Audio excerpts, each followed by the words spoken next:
अपर्णा बहुत गरीब परिवार से थी। गरीब होने के कारण उसके पिता ने उसका रिश्ता एक सरकारी सफाई कर्मचारी के साथ पक्का कर दिया। माँ बाबूजी को समझाती क्यों नहीं? मैं आगे पढ़ना चाहती हूँ। हमारी औकात इतनी नहीं है कि तुम्हें कलेक्टर बनाए, समझी? हम गरीब हैं, हाथ समय रहते पीले हो जाए यही बहुत है। अपर्णा के सारे सपने विदाई के समय आंखों से बह गए और वह दुल्हन बनकर रंजन के घर आ गई। अपर्णा का ससुराल में बहुत अच्छे से स्वागत किया गया। लाखों में एक है मेरी बहू, भगवान किसी की बुरी नजर न लगे। माँ, आपका बेटा भी किसी से कम नहीं है, जरा मेरी भी नजर उतार दो। हट, शैतान कही के। जा, बहू को कमरे में ले जा, बेचारी थक गई होगी। रंजन अपर्णा को अपने कमरे में ले गया। अपर्णा, आज से तुम इस कमरे और मेरी दोनों की मालकिन हो। रंजन की बात सुनकर अपर्णा उदास खड़ी रही। उसने कोई जवाब नहीं दिया। क्या तुम इस शादी से खुश नहीं हो अपर्णा? अगर ऐसा है तो मैं तुम्हें किसी जबरदस्ती के बंधन में नहीं बांधूंगा। अपर्णा रोने लगी। रंजन की चिंता और बढ़ गई। जब तक तुम कुछ बोलोगी नहीं, मुझे कैसे पता चलेगा? कुछ तो बोलो अपर्णा, मेरा दिल बैठा जा रहा है। ये बात सच है कि मैं शादी नहीं करना चाहती थी। मैं यूपीएससी की पढ़ाई करके कुछ बनना चाहती थी, लेकिन माँ बाबूजी ने मेरी शादी कर दी। क्या तुम आगे पढ़ना चाहती थी? पढ़ने के लिए तुम्हारा जज्बा देखकर मैं बहुत खुश हूँ। वैसे तो मैं एक सफाई कर्मचारी हूँ, लेकिन तुम चिंता मत करो, मैं तुम्हें आगे बढ़ाऊंगा। सच? आप मुझे पढ़ाएंगे? यकीन ही नहीं हो रहा। लेकिन क्या आप ये जानते हैं कि इस पढ़ाई में बहुत पैसा लगता है? ज्यादा तो नहीं, लेकिन इतना जरूर जानता हूँ कि तुम्हारे सपने को पूरा करने में कोई कसर नहीं छोड़ूंगा। ये मेरा वादा है। लगता है मैंने कुछ पुण्य किए होंगे, तभी तो मुझे आपके जैसे पति मिले हैं। अब मैं खूब पढ़ूंगी और एक दिन आपको एसडीएम बनकर दिखाऊंगी। अब सारी रात पढ़ने पढ़ाने में ही गुजार दोगी या हमारे बारे में भी कुछ सोचोगी? अपर्णा शर्माती हुई रंजन की बाहों में सिमट गई। आज उसकी जिंदगी की एक नई शुरुआत थी। 2 सप्ताह के बाद। अरे रंजन, ये कहाँ जाने की तैयारी कर रहे हो? लगता है बहू को मायके छोड़ने जा रहे हो। माँ, हम दोनों कुछ दिनों के लिए इलाहाबाद जा रहे हैं। अपर्णा को आगे की पढ़ाई करनी है, उसी के सिलसिले में। यहाँ देहात में वह कहाँ कोचिंग लेगी, इसीलिए जाना पड़ेगा। पढ़ाई? ये बाहर जाकर पढ़ेगी तो घर का चूल्हा चौका कौन करेगा? क्या इसलिए हम बहू ब्याह कर लाए थे बेटा? तुम चुप करो केतकी। ये तो बहुत गर्व की बात है कि हमारी बहू पढ़ना चाहती है। लो बेटा, कुछ पैसे रख लो और जरूरत पड़े तो बता देना, मगर मन लगाकर पढ़ना, हमारा खूब नाम रोशन करना। अपर्णा और रंजन इलाहाबाद चले गए। वहां रहकर उसने अपनी पढ़ाई शुरू करी, लेकिन रंजन को तो वापस लौटना था, उसकी नौकरी जो थी। अपर्णा का एक ही लक्ष्य था, एसडीएम बनकर वापस लौटना। अपर्णा को जब भी पैसों की जरूरत होती, रंजन उसे भेज देता। यहाँ तक कि अपर्णा की पढ़ाई के लिए उसे अपनी पुश्तैनी जगह भी बेचनी पड़ी। और वह दिन भी आ गया जब अपर्णा एसडीएम बनकर लौटी। रंजन के घर में नहीं, बल्कि पूरे गांव में जश्न का माहौल था। पड़ोसी घर आकर मुबारकबाद दे रहे थे। मुबारक हो रंजन, तुम्हारी पत्नी एसडीएम बन गई और हम तुम्हें भी नमन करते हैं जो तुमने अपनी पत्नी को पढ़ाने के लिए अपनी पुश्तैनी जमीन भी बेच दी। रंजन भी खुशी से फूला नहीं समा रहा था। आखिर उसकी पत्नी एसडीएम बनी थी। रंजन, आज मैं जो कुछ भी हूँ आपकी बदौलत हूँ। अगर आप ना होते तो मैं इतनी बुलंदियों तक कभी नहीं पहुँच पाती। अपर्णा, मेरे सहयोग के साथ साथ तुम्हारी मेहनत भी तो थी, और ये सब मैंने तुम्हारे लिए नहीं, अपने लिए किया है। अब लोग मुझे भी तो एसडीएम के पति के रूप में जानेंगे। कुछ दिनों बाद उनके जीवन में दूसरी खुशी आई। उनके घर जुड़वा बेटियों ने जन्म लिया। ऐसा लग रहा है जैसे भगवान हम पर कुछ ज्यादा ही मेहरबान है। इतनी कामयाब पत्नी, सरकारी आवास, गाड़ी, नौकर चाकर सब मिले। बस एक बच्चे की कमी थी, तो भगवान ने वो खुशी भी दोगुनी करके दी है। वो तो है, शायद मेरे भाग्य में सब अच्छा ही अच्छा लिखा है। दिन गुजरते गए और फिर एक दिन आया। शाम को तुम्हारे ऑफिस आऊंगा, जल्दी फ्री हो जाना। आज शाम को फिल्म देखने चलेंगे। मेरे ऑफिस? नहीं रंजन, ये गलती कभी मत करना। आखिर मेरी भी यहाँ कोई रेपुटेशन है। किसी के सामने आए तो खामखा मेरा मजाक बन जाएगा कि एसडीएम एक सफाई कर्मचारी की पत्नी है। क्या कह रही हो अपर्णा? आज तुम्हें मुझे अपना पति बताने में शर्म आ रही है? आएगी क्यों नहीं? सफाई कर्मचारी हो, कोई ऊंचे पद पर नहीं हो। सुनो, वैसे भी मेरा फिल्म देखने का कोई मूड नहीं है। रंजन हैरान था कि जिस औरत के पीछे उसने अपनी सारी जमा पूंजी लगा दी, आज वह अपने पति को सफाई कर्मचारी के रूप में देखकर शर्मिंदा हो रही है। यह सोचकर उसकी आंखों से आंसू निकल पड़े। अपर्णा रंजन से दूर दूर रहने लगी और वह उससे कम बातें करती थी। उन दोनों के बीच में बहुत दूरियां आ चुकी थी। एक दिन रात में रंजन गहरी नींद में सो रहा था, तभी एक अनजान नंबर से फोन आया। हेलो, क्या आप अपर्णा के पति बोल रहे हैं? हाँ जी, बताइए, आप कौन? मैं सुरभि बोल रही हूँ। लेकिन मैं आपको नहीं जानता। शायद आपको नहीं मालूम, आपकी पत्नी का मेरे पति से काफी समय से अफेयर चल रहा है। मैं अपने पति को समझा समझा कर थक गई, मगर उनके सिर पर अपर्णा का भूत चढ़ा हुआ है। इसलिए आपसे प्रार्थना करती हूँ कि आप उन्हें रोकिए और मेरा घर टूटने से बचा लीजिए। आप ये क्या कह रही हैं? मुझे अपनी पत्नी पर पूरा भरोसा है। भरोसा तो मुझे भी अपने पति पर था, लेकिन जब मैंने उन्हें अपनी आंखों से एक साथ देखा तो सारा भरोसा टूट गया। अगर आप भी उन्हें रंगे हाथों पकड़ना चाहते हो तो कल 11 बजे सम्राट होटल पहुंच जाना, रूम नंबर 11। ये मैसेज मैंने अभी इनके फोन में देखा है। रंजन के हाथों से फोन छूट गया, आंखों में आंसू टपकने लगे। पास में सोई हुई मासूम सी लड़की उसके साथ इतना बड़ा धोखा कैसे कर सकती है, वो भी 2 बच्चियों की मां बनने के बाद।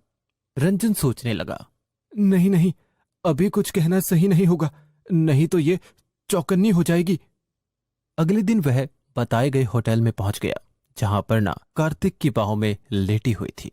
रंजन को देखकर वह दोनों जल्दी से उठ गए। रंजन उसे थप्पड़ मारते हुए बोला, बदचलन औरत, तुमने मेरे विश्वास का खून किया है और मैं पागल तुम्हारे लिए अपना सब कुछ दांव पर लगा बैठा। तुम्हें शर्म नहीं आई? कम से कम अपनी बच्चियों का तो ख्याल किया होता। आपकी हिम्मत कैसे हुई मुझ पर हाथ उठाने की? आप जानते नहीं हो कि मैं कौन हूं। मैं एसडीएम हूं और आप केवल एक सफाई कर्मचारी। छी, घिन आती है मुझे तुमसे। मुझे नहीं रहना आपके साथ, मुझे आपसे तलाक चाहिए। इस आदमी के लिए तुम मुझे तलाक दे रही हो? क्या तुम भूल गई कि तुम्हें एसडीएम के पद पर बिठाने के लिए मैंने अपनी सारी कमाई तुम्हारी पढ़ाई में लगा दी और आज तुम मुझे तलाक देना चाहती हो? अपर्णा, इस आदमी को जल्द से जल्द रास्ते से हटा देना चाहिए। ये हमारे लिए खतरनाक साबित हो सकता है। यह आदमी क्या बोल रहा है अपर्णा? खैर छोड़ो, जो भी हुआ मैं सब भूल जाऊंगा, लेकिन तलाक की बात दोबारा मत करना। हम फिर से अपनी नई जिंदगी शुरू करेंगे। जिंदगी? और तुम्हारे साथ एक भंगी के साथ कभी नहीं। चले जाओ यहां से, अब कोर्ट में मिलेंगे। रंजन बिल्कुल टूट गया, सब खत्म हो चुका था। अपर्णा ने तलाक पाने के लिए दहेज उत्पीड़न का केस डाल दिया। बच्चियों को वो अपने साथ ले गई। रंजन मीडिया और कोर्ट की मदद से फिर से सब कुछ सही करना चाहता है, लेकिन अपर्णा अपने पद का फायदा उठाकर उसे हर जगह से निराश कर रही थी। रंजन अपनी मां के घुटनों पर सिर रखकर बोला, मां, मैं ही बेवकूफ था जो बीवी को पढ़ा लिखा कर एसडीएम बना दिया। शायद अब कोई भी पति अपनी पत्नी को आगे नहीं पढ़ाएगा। बेटा, 5 उंगलियां बराबर नहीं होती। अगर ऐसा होता तो कोई औरत सावित्रीबाई फुले, कल्पना चावला या पीटी उषा नहीं होती। उसने स्त्री जाति को शर्मिंदा किया है, लेकिन हर स्त्री उसके जैसी नहीं होती। तुमने उसे पढ़ा लिखा कर पूरे देश में अपना नाम रोशन किया है, इसलिए पछतावा छोड़कर जिंदगी में आगे बढ़ो। तुम्हारा दिल दुखाकर वो कभी सुखी नहीं रहेगी। ये सुनकर रंजन की आंखों से आंसू निकल पड़े। सीतापुर गांव में ठग्गू नाम का एक हलवाई था। उसकी मिठाई की दुकान थी। ठग्गू लाला थोड़ा ठगने में महान थे, इसलिए उन्हें सब ठग्गू कहकर बुलाने लगे। उनकी दुकान में भूलाराम काम करता था। भाई नाम तो उसका भूलाराम था, लेकिन कान से कम सुनता था, इसलिए सेठ जी उससे बहुत परेशान रहते थे। अरे भूलाराम, कल दूध से जो मलाई निकाली थी उसे कहाँ रख दिया तूने? हाँ सेठ जी, मैंने कपड़े और रजाई रख दिया। अरे मूर्ख, रजाई नहीं मलाई, मलाई कहाँ है? Oh, no! भूलाराम सर खुजलाते हुए इधर उधर देखकर कहता है, अच्छा मलाई। अरे सेठ जी, ये तो मैं हाथ ही में पकड़ा हूँ। अरे क्या करूं मैं इस बहरे का? अरे इसे तो काम से भी नहीं निकाल सकता मैं। ये कहकर ठग्गू राम अपना माथा पकड़ लेते हैं। तभी एक तोतला ग्राहक उनकी दुकान पर आता है। अरे ठग्गू दी, 1 किलो लड्डू दे दीजिए। ठीक है। अरे भूला राम, भैया को 1 किलो लड्डू दे दो। ठीक है सेठ जी, मैं लड्डू कह दूंगा, लेकिन एक बार ही कहूंगा क्योंकि मैं काम कर रहा हूँ। अरे पागल, लड्डू तो लड्डू लड्डू। अरे भगवान, तू मुझे एक दिन बहरा कर देगा। ठग्गू हलवाई लड्डू तोलते हैं और अपनी ठगुगिरी दिखाते हैं। वो 1 किलो लड्डू की जगह उस ग्राहक को 900 ग्राम ही तोलते हैं। ये देखकर वो ग्राहक कहता है, अले अले थे जी, ये क्या दिया? 1 किलो पूरे तो 2 लड्डू, अभी कम है इसमें। अरे नहीं भाया, लड्डू पूरे हैं? अपनी आँखों का इलाज कराओ और ये लो लड्डू, इन्हें खाओ, ठग्गू के गुण गाओ। अब चलो जाओ। अले ठग्गू राम, तुम नाम से ज्यादा थकते हो, ये अच्छी बात नहीं है। ये कहकर वो चला जाता है। ठग्गू हलवाई अपने भूला राम से कहता है, देखा भूला राम, ऐसे ठग ठग कर मैं मशहूर हुआ हूँ, तू भी कुछ सीख मुझसे। लेकिन सेठ जी, कपूर तो है ही नहीं अपनी दुकान पर। अपने पास तो लड्डू है।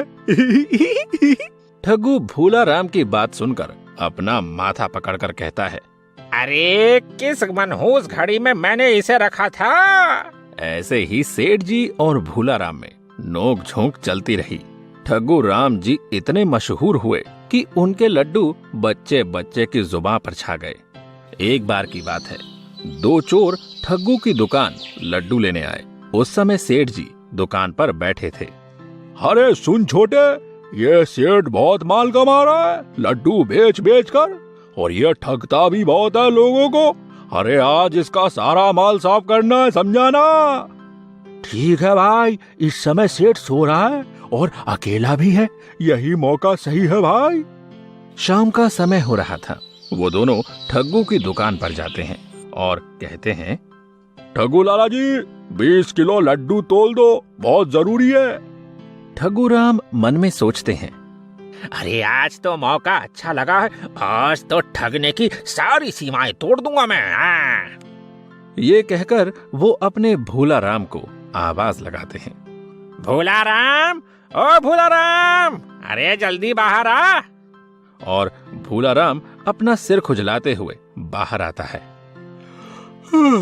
क्या है सेठ जी, शाम को तो थोड़ा आराम कर लेने दिया करो। अरे तू अंदर सोया पड़ा है? चल जल्दी से साहब को 20 किलो लड्डू ला दे घर से, यहाँ पर इतने होंगे नहीं। अच्छा सेठ जी, ये आपके दद्दू हैं। नमस्कार दद्दू जी। अच्छा, ये दिखाने के लिए बुलाया था मुझे, है? अरे भूला राम, दद्दू नहीं, लड्डू लड्डू। अरे जल्दी लेकर आ लड्डू। लगता है ये बहरा मेरे ग्राहकों को भगा देगा, भाई मुझे ही जाकर लाने पड़ेंगे। ये कहकर सेठ जी घर जाने लगते हैं और जाते हुए भूला राम से कहते हैं, देख भूला, ग्राहकों का ख्याल रखना, मैं अभी आता हूँ लड्डू लेकर, जाने मत देना इनको। ये कहकर सेठ जी चले जाते हैं और वो दोनों चोर भूला राम से कहते हैं, अरे भूला भैया, वो सेठ जी कह गए थे 50,000 रुपए तुम्हें मुझे देने हैं। अच्छा अच्छा, आपके पिताजी अचार बेचते हैं भाई, हमारे सेठ जी तो ये लड्डू बेचते हैं, आप ये ही ले जाओ। हाँ, अरे यार, इस बायरे को कैसे समझाए, हमें जल्दी करना होगा, अरे नहीं तो वो ठग्गू आ जाएगा भाई। भूला भैया, वो जो रुपए रखे हैं ना, वो सब हमें दे दो, ऐसा आपके सेठ जी कह गए हैं। हो अच्छा, ये पैसे आपको देने को कह गए हैं, तो पहले बताना था ना। ठीक है, ले जाओ ले जाओ, आप उनके दद्दू हो तो ये लो। वो दोनों सारे पैसे अपनी पोटरी में बांध लेते हैं और जाते हुए कहते हैं, अच्छा भैया, हम चलते हैं, सेठ जी को जयराम जी की बोल देना। हाँ अच्छा, उस कोठरी का ताला खोल दूं? हाँ, उसमें भी पैसे रखे हैं, ले लो जाकर। भाई सेठ जी मुझे यहीं बैठने को कह गए हैं, इसीलिए तुम ही जाके ले आओ। हाँ। वो दोनों लालच में आ जाते हैं और कोठरी के अंदर चले जाते हैं। वो दोनों चोर अंदर से आवाज लगाते हैं, अरे भूला भैया, अंदर आकर बताओ ना, अरे कहाँ रखे हैं पैसे? अच्छा, बाहर से दरवाजा बंद कर दूं? अरे कैसे सेठ जी के दद्दू है ये, हैं? बाहर से बंद करने को कह रहे हैं मुझे। हाँ चलो कर देते हैं। हाँ। भूलाराम बाहर से दरवाजा बंद कर देता है और बैठ जाता है। तभी सेठ जी घर से लड्डू ले आते हैं और अपनी गुल्लक पर नजर डालते हैं और रोने लगते हैं और रोते रोते भूलाराम से कहते हैं, अरे मैं लुट गया, मैं बर्बाद हो गया। अरे मूर्ख, अपनी दुकान में चोरी हो गई और तू यहाँ बैठा बैठा सो रहा है। अरे कौन पैसे ले गया? अरे मैं लुट गया भगवान, मैं बर्बाद हो गया।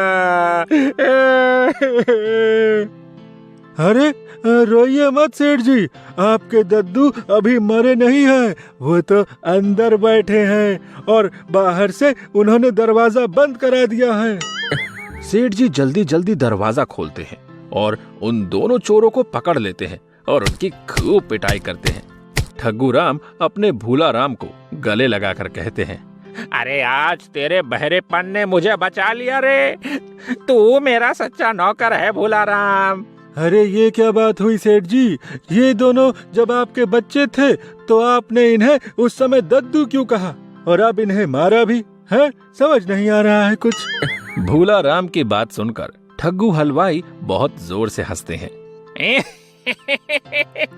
अरे भूलाराम पगलू।